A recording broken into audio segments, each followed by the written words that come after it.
Hey everyone, Wolf Lord Rho here. Today we're discussing the one thing even an Inquisitor dreads. Spoiler warning to begin, as the events we're discussing today are from the Vaults of Terra series novel The Carrion Throne by author Chris Wraight. As always, I really recommend you read the stories for yourself first without spoilers, as that's the best way to enjoy the lore for yourself. But with that said, let's just jump straight in. Now, the cry of "For the Emperor" is used and heralded throughout the Imperium, from the lowest reaches of the Militarum to the highest echelons of the Adeptus Astartes. They are all his servants. However, there's a noticeable few arenas that have a prestige, a reputation, as servants of the Emperor that just overawes any other.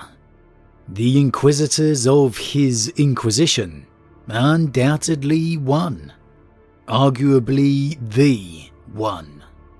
No one has a greater power, a greater threat, a sheer aura of dread at their mere mention, never above a nervous whisper.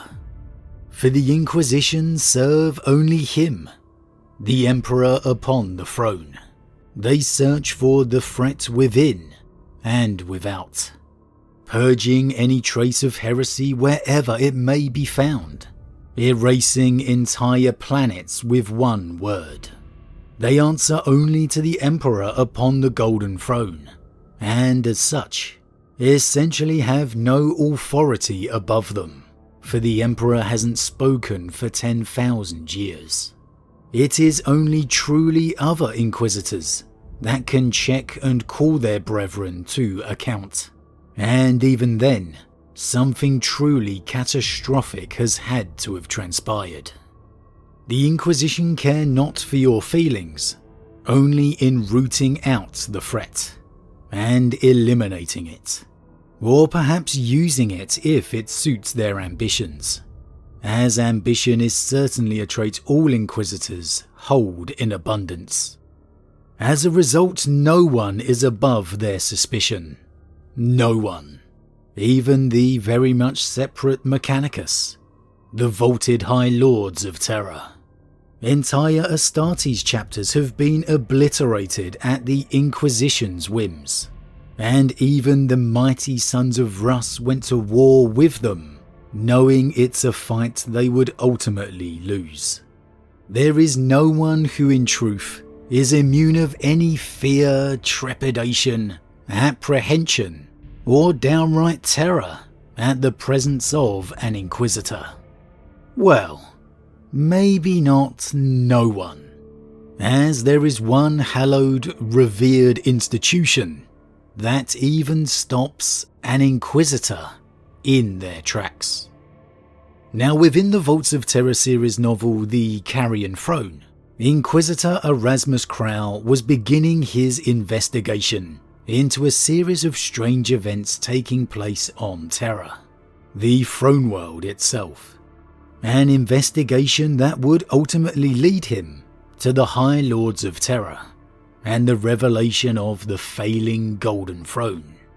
However, there was a point in the early days of his investigation when one of his men was taken prisoner by Palatine enforcers, locked away within one of their precincts. And in an absolute perfect example of the sheer freedom to act without fear and repercussion that the Inquisition possesses, Crowell immediately assembled his men to assault the precinct, to take his man back. And let's take a minute to think about this. This is Terra, the throne world, the most important world in the entire galaxy, and the location of the Imperial Palace itself. And you've got events like this going on. An Inquisitor assaulting an Enforcer precinct. It's crazy to think about.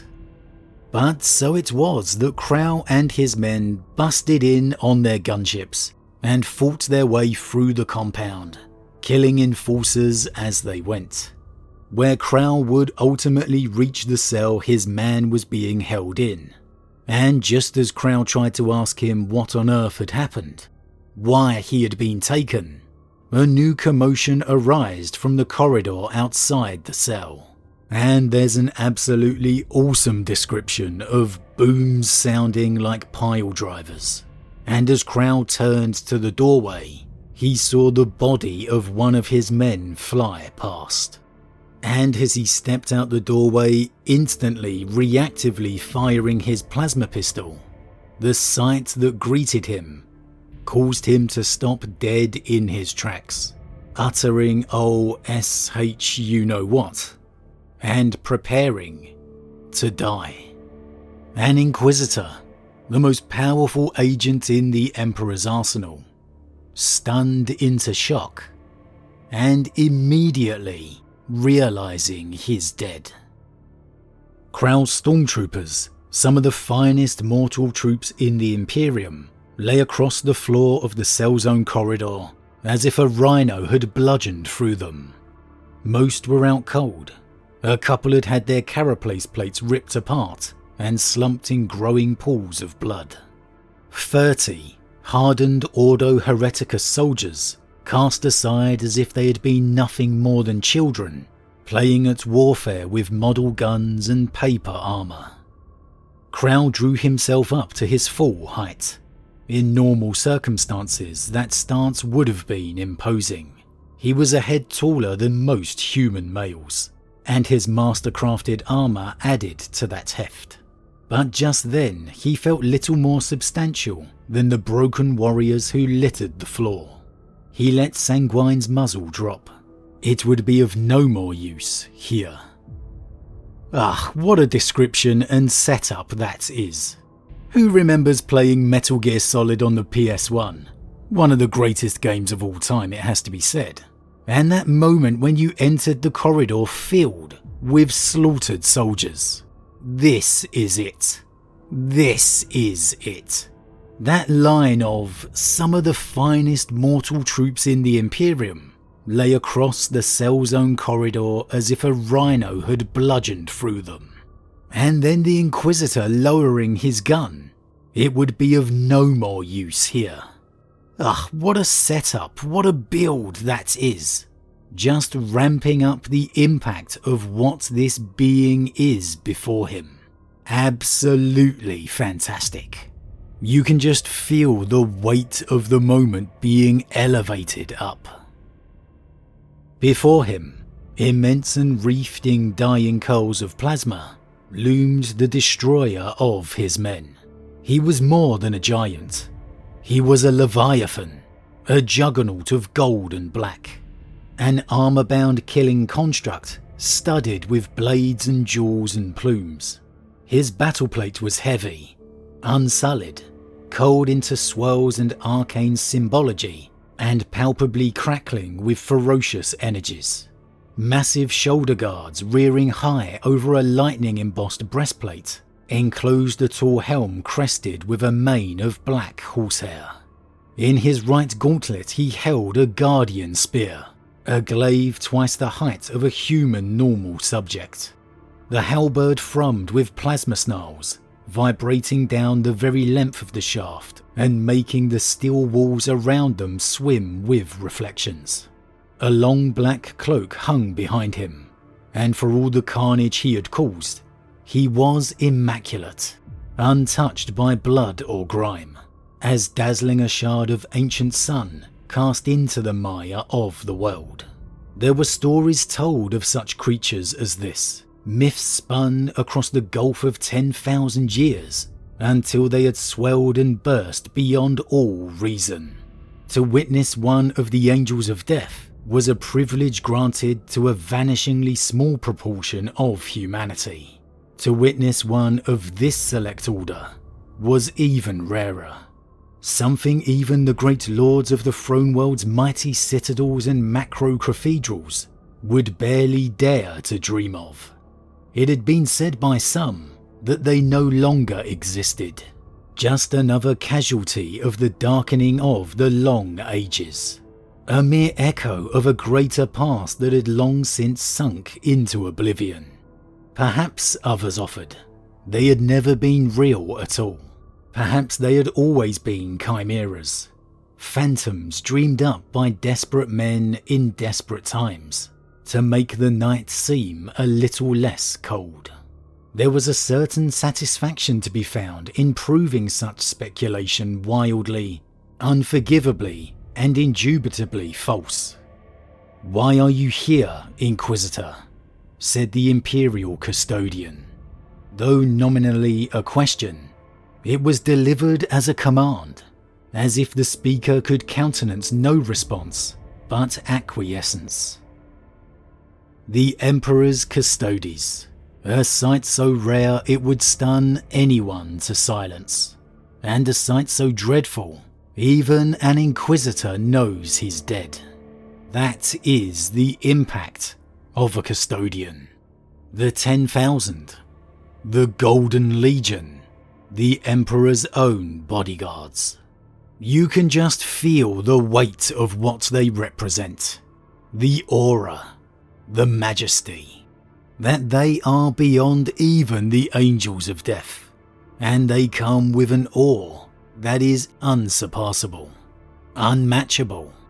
Even Crow, not just an Inquisitor, but an Inquisitor upon Terra no less, knows that to be confronted by a custodian is just something else. Perhaps a Space Marine may be more responsive to the presence of an Inquisitor. Dare I say subservient. But the Custodes, he doesn't just ask the Inquisitor why he's here, he demands it. And we're also given a subtle nod after this to how different a custodian sounds too. How they have a way of speaking that you just don't hear in the Imperium anymore. A purity of High Gothic that slowly faded away after the heresy. And it's a small subtle detail that helps remind us that the Custodes are truly beings of a different era, belonging in a different world. How of anyone Rabute Guilliman returned to find, it may actually be the Custodes that give him a longing of the past. But despite the sense of violence that's still palpable all around him, the Inquisitor tells the custodian he's here to get his man, and that he looks after his own. And we get a hint how even the much feared power of the Inquisition means nothing to a custodian. So this was the test. For all his long years of service, Crow was not an excessively proud man. He knew perfectly well the myth-born god before him could end him with a single strike of that guardian spear. Even if it had been in his nature though, there was no room for dissemblance here. This creature, so the legends went, had been built to perceive the nature of falsehood. "He is my man," said Crowl again, lifting his chin. "You want him. You come through me." The custodian made no move. The halberd's energy field rippled across the monomolecular edge of the great glaive's blade, itself a metre long. "What are you named?" the custodian asked.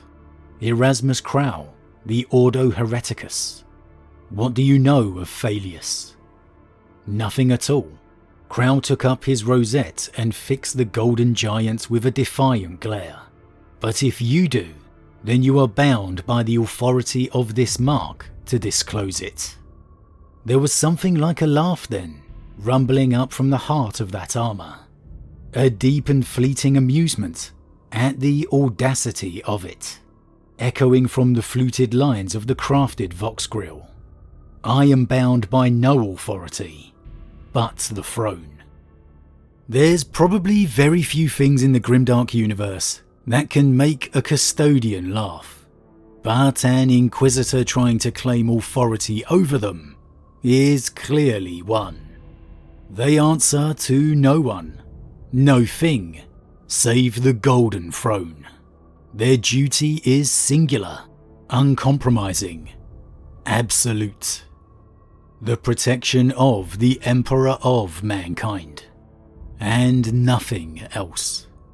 And even Crow has to reflect here that he knows even his rank and position as an Inquisitor means little. That if the Custodian decides to kill him, he will. And there's absolutely nothing he can do about it. And honestly, it's just absolutely awesome. What a moment this is. An Inquisitor confronted by a Custodian.